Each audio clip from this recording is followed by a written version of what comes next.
आम्हाला जेव्हा एखादी निवडणूक लढायची तर ती लढताना पूर्ण ताकदीनिशी कशी लढल्या जाईल त्यासाठी असलेल्या सर्व कार्यकर्त्यांची तयारी ही आम्ही करतच असतो 365 दिवस. परंतु आता या निवडणुका कार्यकर्त्यांच्या आहेत म्हणून तिथं पोचायला कधी कधी नेत्यांना सुद्धा उशीर होतो.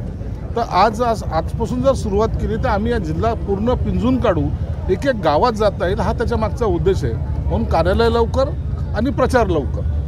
निवडणूक सोबळावर लढणार आहात की युतीमध्येच? माननीय एकनाथ शिंदे साहेबांनी आम्हाला स्पष्टपणे निर्देश दिलेले आहेत की येणारे सर्व निवडणुका आपल्याला महायुतीमध्ये लढायच्या आहेत.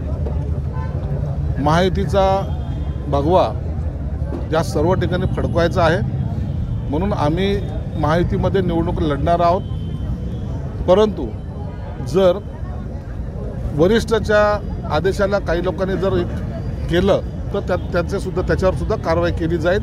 परंतु युतीमध्येच ह्या निवडणुका लढल्या जातील एवढं मात्र खरं आहे. नाही, हे जे सर्व ठरवायचा अधिकार देवेंद्र फडणवीस साहेबांना आहे, एकनाथ शिंदे साहेबांना आणि अजितदादांना आहे. ते वरिष्ठ पातळीवर यावर निर्णय घेतील. आणि भाजपचं अजून सुरुवातच नाही, प्रचाराचं काहीच नाही. शिवसेनेनं आघाडी घेतली आहे. आम्ही आमचा पक्ष म्हणून काम करतोय.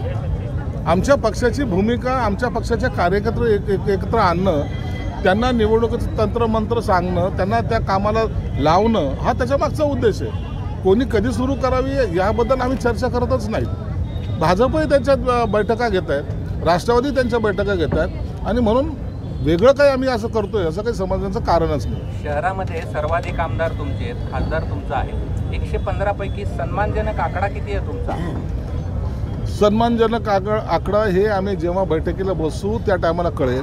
आजच्या घडीला त्या आकड्यावर चर्चा करण्यापेक्षा वार्डामध्ये ताकद वाढवणं हा याच्यावर आमचं लक्ष आहे. नाही, पण आता तुम्ही जास्त जागांवर लढायच्या आहे शहरामध्ये.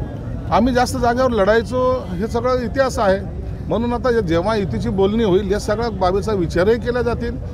भाजप असेल, राष्ट्रवादी असेल किंवा आम्ही असू, आम्ही हे सर्वांना ते एकमेकाला अंडरस्टँडिंग, विषय एकच राहणार आहे, मुद्दा एकच राहणार आहे की निवडणूक जिंकायची.